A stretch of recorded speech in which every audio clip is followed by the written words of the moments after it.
kepada materi rapat koordinasi BLU dan BLUD.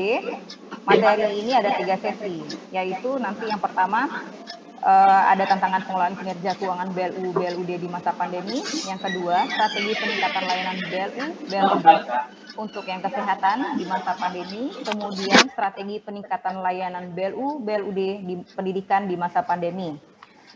Kemudian nanti acara ini akan dimoderatori oleh Kepala Kanwil Ditjen Perbendaharaan Provinsi Sumatera Barat, Bapak Heru Pudio Nugroho. Beliau juga akan memperkenalkan narasumber pilihan kita pada hari ini. Langsung saja saya alihkan kepada moderator, pada Bapak Heru, dipersilahkan. Baik, terima kasih Mbak Resti selaku pembawa acara. Bismillahirrahmanirrahim. Assalamualaikum warahmatullahi wabarakatuh. Selamat siang dan salam sejahtera untuk kita sekalian. Yang saya hormati para narasumber kami yang kami banggakan sudah hadir ini di tengah-tengah kita. Kita sapa dulu para narasumber kita, Ibu Direktur PPK BLU, Kantor Pusat Ditjen Perbendaharaan, Ibu Ari Wahyuni. Apa kabar Pak Heru? Selamat siang baik-baik, Bu. Semuanya. Assalamualaikum, selamat siang. Sehat ya Bu Ari ya? Salam, Alhamdulillah. Alhamdulillah.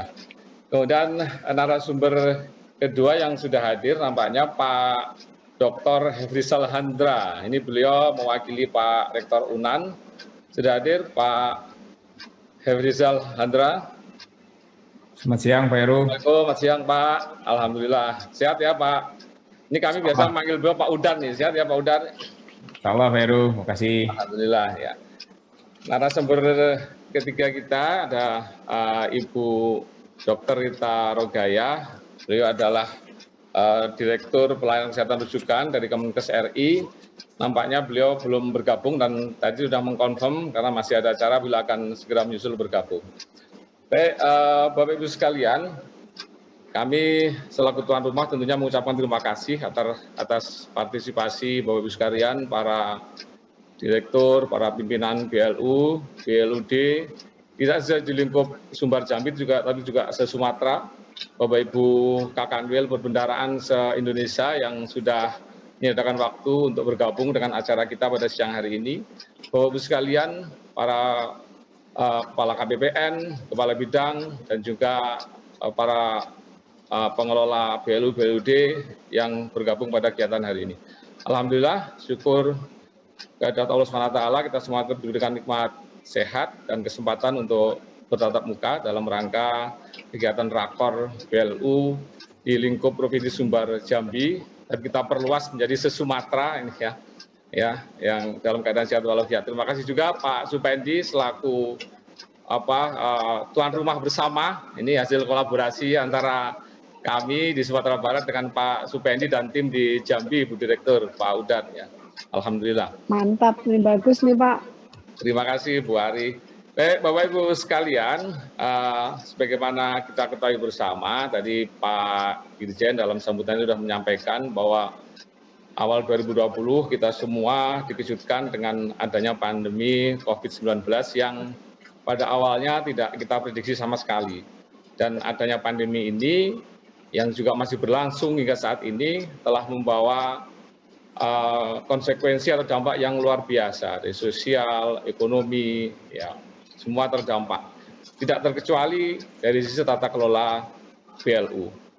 BLU, Badan Layanan Umum dan Badan Layanan Umum Daerah sebagai pengemban amanah konstitusi, ya sebagai special vehicle untuk untuk memajukan kesejahteraan umum dan mencerdaskan kehidupan bangsa. Ya, khususnya di sektor kesehatan dan pendidikan tentunya juga mengalami dampak yang luar biasa dari akibat pandemi ini. Ya. Dan ini yang menjadi substansi dari kegiatan yang kami lakukan pada siang hari ini. Bagaimana kita nanti akan mensinergikan, mengkoordinasikan dan juga mendengarkan berbagai hal terkait dengan tantangan yang dihadapi oleh BLU, BLUD khususnya di rumpun kesehatan dan pendidikan, dan juga bagaimana strategi dari masing-masing rumpun ini nantinya dalam menghadapi ataupun tetap bisa survive di tengah kondisi pandemi yang kita semua tidak tahu kapan ini akan berakhir, karena hingga saat ini setelah 1,5 tahun pun masih tetap berlanjut kondisi pandemi ini. Baik, Bapak Ibu sekalian, tidak berpanjang kata, tadi sudah saya perkenalkan di awal, ada 3 narasumber yang kita banggakan, yang alhamdulillah bisa hadir untuk memberikan pencerahan dan sharing knowledge kepada kita semua, para pengelola BLU, termasuk kami sebagai kepanjangan tangan Bu Ari ini untuk melakukan asistensi dan pembinaan BLU di daerah. Ya, kita ingin dengarkan nanti. Baik, mungkin kesempatan pertama ya untuk sesi paparan dan juga diskusi akan kami serahkan kepada Ibu Direktur PPK BLU Kantor Pusat Dirjen Perundangan Ibu Ari Wahyuni. Sebelum beliau memulai paparan, izinkan saya sedikit menyampaikan pantun ya supaya kita semua nggak ngantuk karena saya tahu ini jamnya jam kritis. Budi izin gitu ya. Ikan karang sambaladu bada karyang bajumbui dari Benuaran. Nah, ini pantun asli Minang ini Bu. Selamat datang di Rakur BLU dan BLUD daerah. Salam dari kami insan perbendaraan di Sumbar. Pematang sawah sampai urang lalu sebelum sampai di jalan raya. Salam semangat untuk rekan-rekan BLU. Semoga kita selalu sehat sejahtera. Amin, mantap. Ya, ini supaya kita nggak ngantuk, Bu. Baik, ini kami ingin menyampaikan sedikit kurikulum vitae pemateri kita. Yang pertama, Ibu Direktur PPK BLU, Ibu Ari Wahyuni. Ini pendidikan terakhir beliau adalah Master of Public Management, jurusan Manajemen Publik di Carnegie Mellon University Pittsburgh di USA tahun 94. Kemudian riwayat jabatan beliau sangat-sangat panjang, khususnya di lingkup Kementerian Keuangan, namun akan kami sampaikan beberapa saja.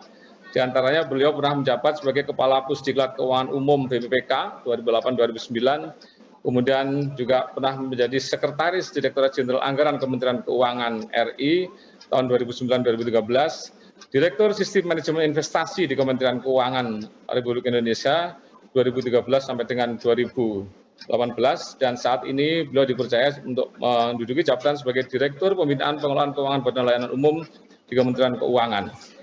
Kemudian penugasan di luar Kementerian Keuangan, beliau saat ini juga menjabat sebagai Dewan Komisaris di PT Jamrindo. Baik, itu ya sedikit kurikulum vitae dari beliau. Untuk 30 menit ke depan, kita ingin mendengarkan nih arahan dari sisi regulator nih Bu Ari ya, dari sisi pemangku pembuat kebijakan tata kelola badan layanan umum nih. Apa yang menjadi tantangan BLU di masa pandemi ini dan strategi seperti apa nantinya yang dipropos oleh Direktorat PPK BLU sebagai pembina dan juga regulator BLU di Indonesia. 30 menit kami serahkan sepenuhnya waktu kepada Ibu Ari Wahyuni. Silakan Bu Ari. Ya, terima kasih Pak Kanwil. Ini orang Jawa yang sudah jadi orang Minang sekarang. Ini kan Pak Minang, udah ahli sekarang ngomongnya. Jadi bunglon. Iya, kalau di Kanwil harus jadi gitu ya Pak ya? Ya. Ya, bismillahirrahmanirrahim. Yang saya sayangi, yang saya hormati, ini Pak Moderator nih, bersama dengan Pak Kanwil. Jadi Pak Kanwil Sumatera Barat dan Jambi ya. Ini acaranya adalah lingkup Provinsi Sumatera Barat dan Provinsi Jambi. Cuman aku lihat tadi juga banyak beberapa kanwil juga ada ya, sangat senang sekali bertemu dengan Bapak Ibu sekalian. Dan yang pasti yang saya hormati narasumber ini dari Rektor Universitas Andalas ya. Ini Pak siapa? Pak Ukan ya tadi ya? Udan, Pak Pembantu Rektor 4 Bu. Iya, karena Pak Rektornya nggak kelihatan. Nah yang menarik ini Bu Rita nih. Harusnya nanti Bu Rita itu pasti menjadi key point untuk kita dengar semua. Karena di masa pandemi ini beliau ini adalah orang yang dikejar-kejar bagaimana untuk pembayaran ketika kondisi pandemi. Nggak ngejar BPJS tapi ngejarnya kepada teman-teman dari Kemenkes beliau yang nangani. Jadi nanti kita tanya-tanya kepada beliau ya. Nah, dan yang pasti kami sayangi, kami hormati teman-teman pimpinan PLU, PLUD di lingkup Kanwil DJPP Provinsi Sumatera Barat dan Kanwil Provinsi Jambi, kemudian Kepala KPPN lingkup Kanwil DJPP Provinsi Sumatera Barat, kemudian Kanwil Provinsi Jambi, serta tentunya hadirin yang kami sayangi. Nggak lupa panitia semuanya. Assalamualaikum warahmatullahi wabarakatuh. Salam sejahtera buat kita semua. Om Swastiastu, Namo Buddhaya, salam kebajikan. Tadi panjang lebar sudah disampaikan oleh Pak Dirjen bagaimana tantangan kondisi dan juga oleh Pak Moderator bagaimana kondisi pandemi ini, bahwa suatu negara itu dilihat dari sisi pertumbuhan ekonominya. Nah, ternyata pertumbuhan ekonomi itu rata-rata didorong oleh infrastruktur selama ini. Kita tidak pernah menduga ternyata di dalam 1,5 tahun ini perekonomian kita yang sudah mulai bangkit, ya, pertumbuhan ekonominya, tetapi karena masalah kesehatan kondisi perekonomian kita menjadi turun sekali gitu. Nah, ini tentunya menjadi suatu tantangan buat kita semua untuk kita bisa bersama-sama mengawalnya. Slide mungkin kita bisa lihat di sini. Aku mau cerita mungkin bareng-bareng nanti mungkin Pak Kanwil juga sebagai moderator dan nanti Pak Pendi juga bisa menambahkan bagaimana panjang lebar tadi Pak Pendi menambahkan bahwa ternyata kondisi di daerah Sumatera Barat dan di Kanwil pun juga dampak dari pandemi ini sangat berpengaruh terhadap kondisi di daerah Bapak Ibu sekalian sekarang ini. Saya ingin cerita yang terjadi kondisi makronya tadi menambahkan yang disampaikan Pak Dirjen. Kemudian bagaimana kinerja BLU, ya. Kebetulan karena kami di pusat Bapak Ibu sekalian sehingga kebicaranya BLU. Namun demikian kami yakin ketika sebagai BLU ada juga BLUD di daerah, permasalahannya juga nggak akan beda gitu. Nah, ini yang menjadi challenge kita bersama-sama. Mungkin ini bisa di mirroring, nanti kita lihat mapping yang kami lihat sama nggak nanti yang terjadi di BLUD, kita lihat bareng-bareng. Kemudian kita juga melihat kebijakan nasional dari sisi kebijakan nasional, kemudian untuk kebijakan nasional untuk penanganan COVID dan tantangan strategi BLU di masa pandemi ini. Next slide. Kita kalau bisa lihat bersama-sama di sini, harusnya nih kalau Bu Rita yang ngomong dulu pas banget nih. Ini 4 Juni, ini datanya ini rata-rata kalau kita melihat bersama-sama, rata-rata dari kasus ya kematian itu sangat meningkat ya. Sekarang itu per 7 rata-rata sampai dengan 15 Juni itu rata-rata 8.340. Sementara kalau kita lihat bareng-bareng mungkin kita bisa ini bersama-sama bahwa ternyata hari ini kalau bisa kami sampaikan ternyata kondisinya sudah lebih dari 10.000 nih per hari ini. Nah, ini merupakan suatu kondisi yang luar biasa di mana ternyata pandemi seperti kami sampaikan tadi dampaknya kepada kesehatan, tidak hanya kesehatan tetapi sosial, ekonomi dan keuangan. Dan kalau kita melihat dampaknya terhadap pertumbuhan ekonomi kita itu sangat signifikan, yaitu dari yang tahun 2019 5% pertumbuhannya drop sekali tahun 2020 itu negatif 21. Nah, harapan kita tadinya seperti yang disampaikan Pak Heru bahwa tahun 2021 kita pandemi sudah selesai, ternyata belum selesai, sementara tantangan tuh gede banget nih. Di dalam APBN pemerintah sudah menyepakati pertumbuhan ekonomi sekitar kisarannya 4,5 sampai 5,3%. Di tahun 2022 yang kemarin kita bahas di DPR itu proyeksinya pertumbuhannya 6%. Nah, ini suatu kondisi yang mau tidak mau dan harus kita harus bersama-sama kita hadapi tantangan ini. Kalau kita lihat dari sisi total biaya penanganan COVID, Bapak Ibu sekalian, ini angkanya bisa dilihat dari sisi kesehatan, Perlinsos, insentif usaha, UMKM, pembiayaan korporasi, ya, kemudian sektor KL atau Pemda. Ini alokasinya luar biasa. Kalau kita lihat yang paling kanan itu untuk KL dan Pemda ini angkanya juga luar biasa, di mana dukungan ini diharapkan dapat membantu atau menghidupkan perekonomian kita. Tetapi dapat kita pahami bahwa ini alokasi yang kaitannya dikaitkan dengan penerimaan negara kita dari pajak sama bea cukai dan PNBP. Nah, ketika melihat kebutuhan yang ada di lapangan dengan alokasi 700 ribu triliun 700 triliun ini ternyata belum bisa memenuhi kebutuhan kita di market, Bapak Ibu sekalian. Ini sehingga tentunya next slide, peran dari BLU ya kemarin ini sekian lama ini next slide dulu mungkin ya. Ya, peran dari BLU ini menjadi satu hal yang mutlak kita harus lakukan. Kalau kita lihat bersama di sini bahwa PNBP seperti tadi Pak Dirjen sampaikan bahwa di tahun ini tantangan dari efisiensi BLU ketika kondisi ekonomi seperti ini ada 3 hal kalau boleh kita sampaikan, bahwa dari sisi kesehatan harus ada extra effort dan inovasi untuk penanganan pandemi COVID. Terus pengembangan layanan dengan menggunakan pembiayaan alternatif. Digitalisasi layanan itu harus dituntut, optimalisasi aset BLU. Pendidikan juga seperti itu. Akreditasi perguruan tinggi, kurikulum, PPJ, link match ini yang kemarin kita sepakati dengan teman-teman dari pendidikan budaya untuk bagaimana lulusan-lulusan tidak hanya vokasi tetapi PTN pun juga bisa langsung bekerja, karena susah sekali kita ternyata lapangan pekerjaan drop sekali. Di sisi yang lain mahasiswa-mahasiswa pun juga sangat kesulitan untuk melanjutkan sekolah, sehingga relaksasi perlu dilakukan. Juga insentif di bidang infrastruktur dilakukan.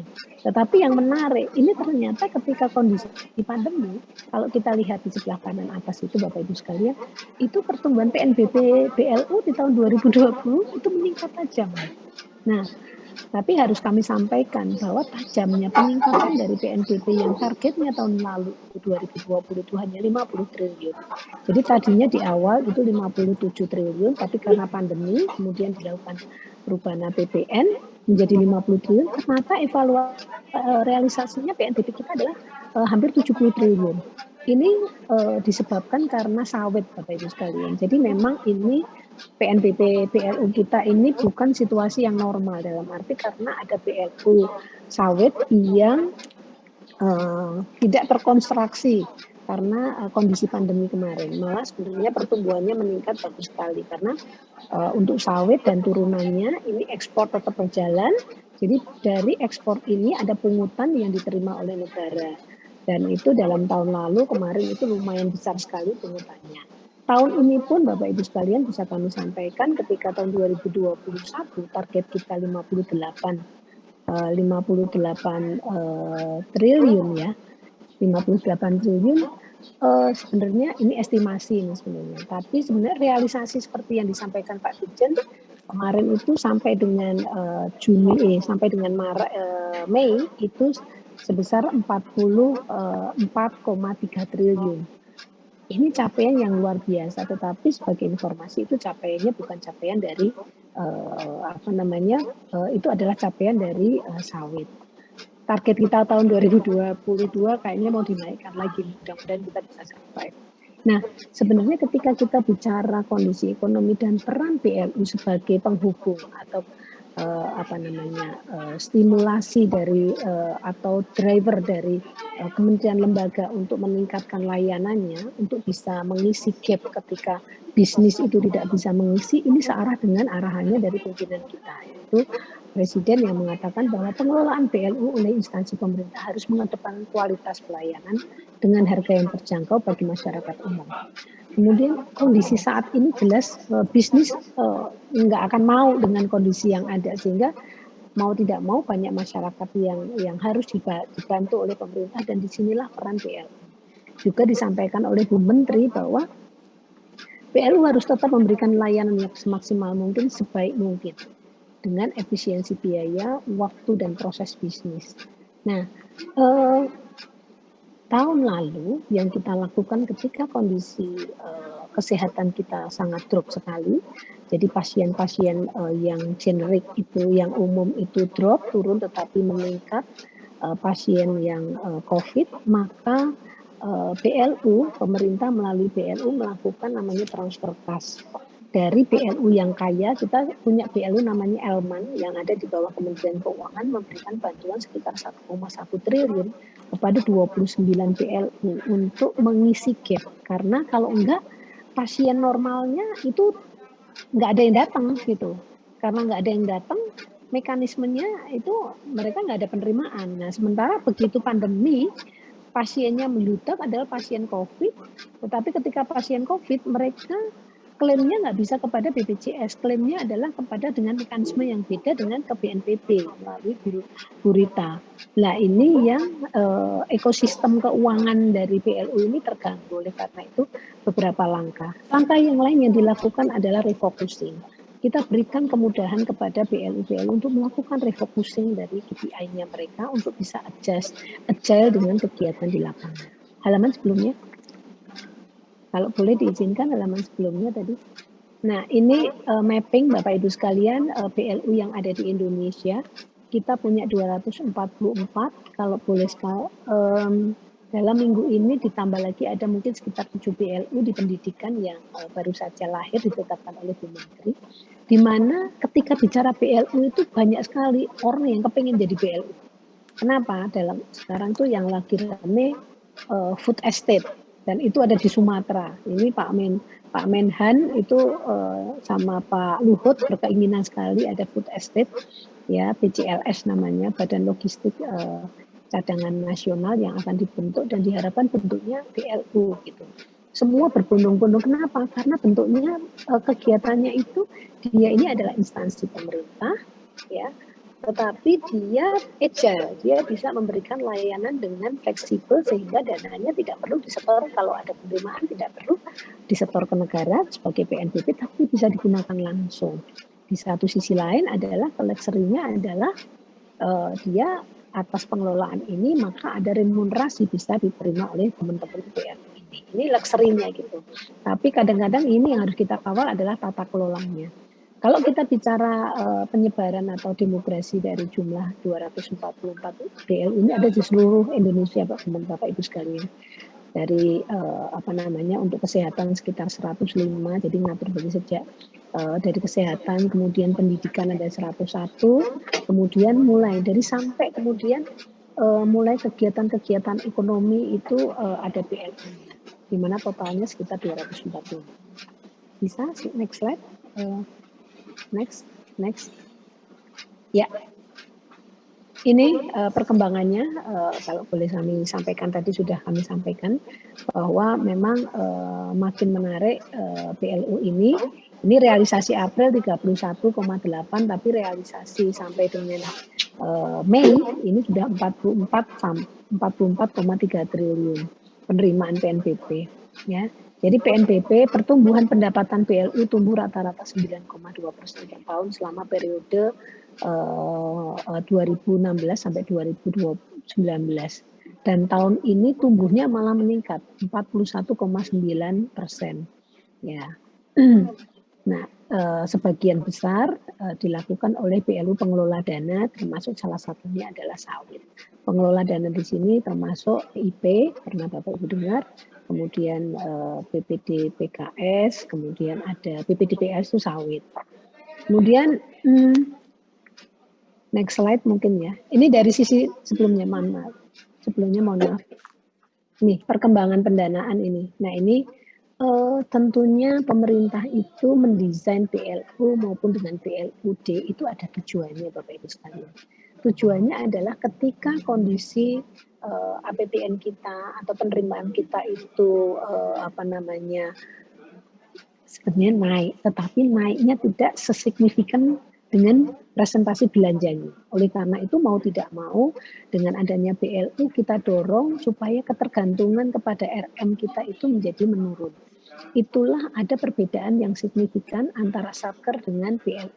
Di mana PLU dituntut bekerja seoptimal mungkin untuk sebanyak-banyaknya mendapatkan pendapatan untuk memberikan layanan, tetapi belanjanya seefisien mungkin. Ini bedanya dengan Satker. Kalau Satker kan sebanyak-banyak belanjanya dapat plafon, dapat angka A, ya belanjanya ya harus habis. Kalau nggak habis malah disangsi, kan gitu nih. Tetapi kalau BLU sebagian harus diupayakan untuk seefisien mungkin targetnya harus tercapai. Makanya kita punya KPI yang harus dipenuhi Bapak Ibu sekalian. Next slide. Ini Bapak Ibu sekalian yang terjadi di masa pandemi, ya langkah-langkah yang sudah dilakukan, bagaimana peran dari kinerja BLU baik dari rumah sakit maupun balai kesehatan, baik ketika pandemi COVID, kemudian terhadap kinerja layanan dampaknya ini kita lakukan bersama-sama dengan teman-teman BLU yang ada di sini juga. Terima kasih ini BLU yang ada di Sumatera Barat dan Jambi. Kemudian rumpun pendidikan juga yang jumlahnya sekitar ada 100 Satper BLU, dari Dikbud ada 33, Kemenak ada 18, kemudian dari Poltek ini ada 49. Memang kalau dari sisi jumlah perguruan tingginya nggak banyak, ya 500 jumlah perguruan tingginya dari seluruh ini ada, kita cuma 101 ya dari total jumlah perguruan tinggi, tetapi kontribusinya jumlah mahasiswanya kita ada 155.000 ya dibandingkan 8, sekitar berapa ini, sekitar 18% gitu. Kemudian ini Bapak Ibu bisa lihat bagaimana kontribusinya peran kepada ketika pandemi COVID kemarin. Next slide. Tadi kesehatan, pendidikan, ini rumpun lainnya. Rumpun lainnya ini kalau Bapak Ibu sekalian pernah dengar ya, ada namanya di Kominfo. Sekarang ini kementerian lembaga yang naik daun ya, kalau boleh saya sampaikan adalah Kominfo. Kenapa? Dengan adanya pandemi ternyata semua kegiatan aktivitas kita ya penduduk Indonesia dan dunia beralih, yang tadinya IT belum menjadi, meskipun sudah menjadi, sekarang mau tidak mau sudah menjadi bagian hidup kita. Dan ini akhirnya maka memang Kominfo menjadi besar Bapak Ibu sekalian. Nah ini palaparing ini bisa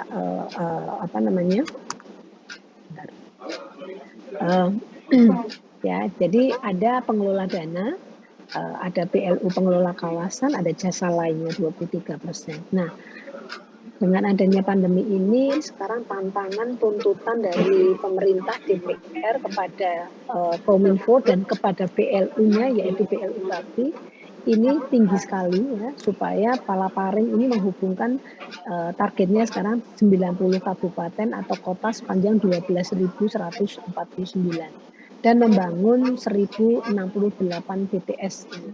Ini tantangannya. Satelit juga ditantang untuk bisa segera supaya hubungan komunikasi seperti ini ya, kita Vicon seperti ini tidak menjadi terhalang karena masalah sinyal segala macam. Kemudian hal lain yang menjadi prioritas adalah ketika kita bicara mengenai pemberdayaan UMKM. 80 atau 90% dari penduduk Indonesia adalah UMKM. Ketika pandemi COVID ini kondisi kita itu drop, maka mau tidak mau ketika harus bekerja dengan bisnis, perbankan, kemudian perekonomian, tentunya atau masyarakat yang mulai menengah itu kemarin dengan kondisi pandemi juga banyak yang drop, sehingga mau tidak mau peran dari BLU untuk bagaimana menggerakkan ya koperasi, kemudian nelayan, petani hutan, kemudian ultramikro ya, sekarang yang bukannya naik yang naik kelas, yang tadinya bansos menjadi mikro, menjadi tapi ternyata makin banyak. Nah ini tantangan buat kita ya. Jadi akhirnya dilakukan relaksasi dan subsidi bunga, perluasan akses pembiayaan melalui kerjasama dengan stakeholders, ya. Kemudian relaksasi pembayaran, termasuk pembayaran hutang pun juga dilakukan relaksasi. Nah hal lain yang dilakukan adalah pembangunan infrastruktur. Ya, jadi mau tidak mau meskipun kondisi kita seperti ini, tetapi kan infrastruktur harus jalan, sehingga BLU Elman yang ada di bawah Kementerian Keuangan yang merupakan tangan panjang dari Direktorat Jenderal Kekayaan Negara yang mengelola aset, ini mereka diberikan kewenangan atau mandat untuk terus memperluas layanan dari sisi proyek-proyek strategis nasional, baik ruas jalan tol, bendungan, jalur kereta api, atau pelabuhan. Next slide. Next slide. Nah, mau tidak mau Bapak Ibu sekalian, ketika kondisi ekonomi seperti ini, BLU ya bersama-sama dengan tentunya Satker yang sekarang juga jalan, kita terus mengharapkan adanya transformasi BLU, yang mana transformasi BLU ini sangat ditentukan oleh 3 hal atau 4 hal kalau boleh kami sampaikan. Change management, di mana yang selama ini pola cara bekerja kita itu tetap dengan Satker minded, mau tidak mau dan harus mau kita bergerak kepada konsepsi new public management, ya, di mana kita harus berpikir secara bisnis untuk mencari terobosan-terobosan. Untuk itu kami melakukan di samping selama ini melakukan evaluasi dari sisi layanan dan keuangan yang di-capture dengan KPI, kita tambahkan satu lagi Bapak Ibu sekalian. Ada namanya rating.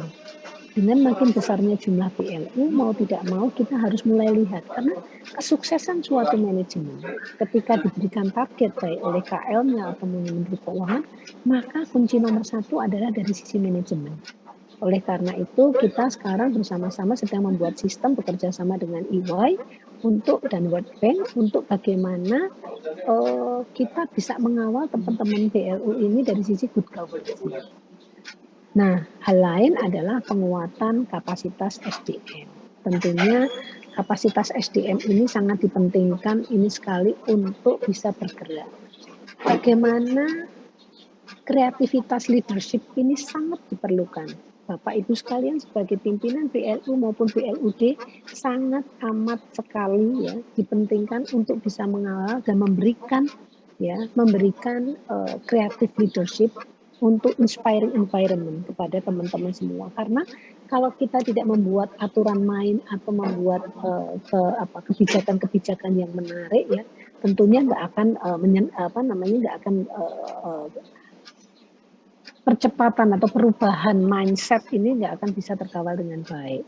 Tentunya dengan yang terakhir nih, inovasi IT ini menjadi sesuatu yang utama. Next slide.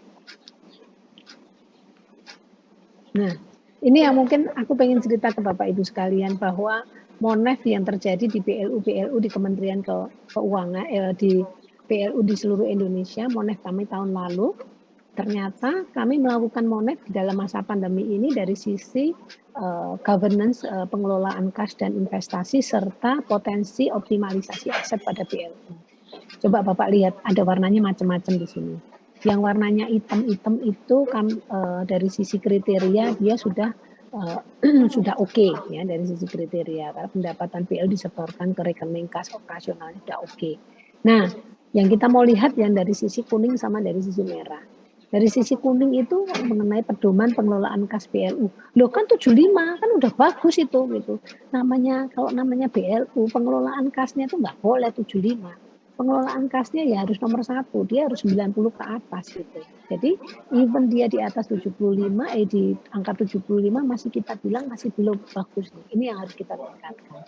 Nah, kemudian yang merah-merah ini ternyata kalau boleh kita lihat sebagian besar menaik tentang ternyata aset ini belum dioptimalkan dengan baik nih Bapak Ibu sekalian ini. Jadi ternyata ketika bicara aset, optimalisasi aset ini untuk penetapan tarif atas aset yang dioptimalkan baru ada 70% yang belum melaporkan ini gitu. Kemudian untuk publikasi tarifnya, jadi ketika kita bicara BLU, kunci utamanya adalah transparansi. Ya, ternyata ini belum kita lakukan dengan optimal. Sehingga dengan adanya mapping seperti ini, kita melihat ada tantangan BLU. Saya yakin mungkin BLUD pun juga seperti itu, ya, terkait dengan eksistensi pemberian pelayanan kepada masyarakat, kemampuan dalam memberikan pelayanan kepada masyarakat. Yang sering terjadi itu tidak usah di Sumatera, di Jakarta masih terjadi, di rumah sakit yang besar-besar. Ternyata ketika konsepnya manajemennya sudah di SOP pun sudah bagus, ternyata di dalam implementasinya pun tuh masih banyak yang masih lemot nih. Lemot, kalau boleh aku ngomong lemot ya Pak Heru ya. Jadi masih terbawa mekanisme aturan main yang lama nih gitu, satker biasa nih gitu. Padahal bisnisnya, kalau boleh saya ngomong contohnya ada Kencana aja rumah sakit yang kalau orang datang ke sana itu, jadi kalau BLU itu ada dua, dia bisa yang layanan, tapi dia bisa melakukan optimalisasi dengan bisnis pendekatan bisnis. Kalau Bapak Ibu sekalian kalau datang ke RSCM yang di belakang itu pasti untuk melayani layanan, tetapi yang di depan karena RSCM punya 600 dokter spesialis sehingga itu yang dicari oleh para pihak. Tapi ternyata ketika kita ke sana pun juga banyak nih, ternyata suster-susternya segala macam itu ya masih. Nah ini yang harus terus kita lakukan. Kemudian soliditas manajemen, ketahanan finansial sama keberlangsungan bisnis. Ini sesuatu hal yang tantangan kita yang harus kita hadapi bersama. Next slide.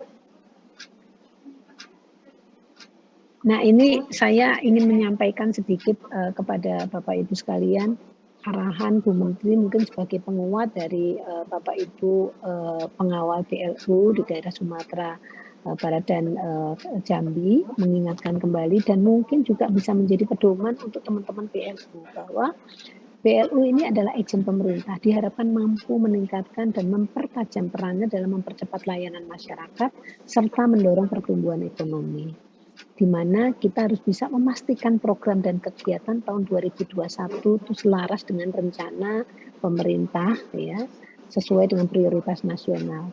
Memastikan program kegiatan berjalan dengan kebijakan makro, dan kemarin baru saja Bu Menteri menyampaikan kalau kita tidak pernah menduga seperti Pak Heru tadi sampaikan, ternyata di bulan Juni ini pun pandemi ternyata bukannya turun tapi dilakukan refocusing, relaksasi refocusing dipersilakan. Kenapa? BLU ini sangat agile, jadi possibility itu bisa dilakukan. Jadi kemudian juga sesuai dengan rencana strategi bisnis, mewujudkan tata kelola, karena bagaimanapun juga sefleksibilitas mungkin yang telah diberikan kepada Bapak Ibu sekalian, tetap tata kelola harus dikawal. Kalau enggak jadi temuan BPK. Saya banyak dapat list juga ini temuan BPK di BLU dan saya berharap itu tidak terjadi di BLU dan BLUD di wilayah di sini. Dan yang pasti adalah melakukan mitigasi risiko untuk mencapai target KPI. Mungkin itu dari kami, Ma Heru, mudah-mudahan bisa bermanfaat dan nanti kita lanjutkan dengan diskusi. Demikian saya tutup. Wassalamualaikum warahmatullahi wabarakatuh.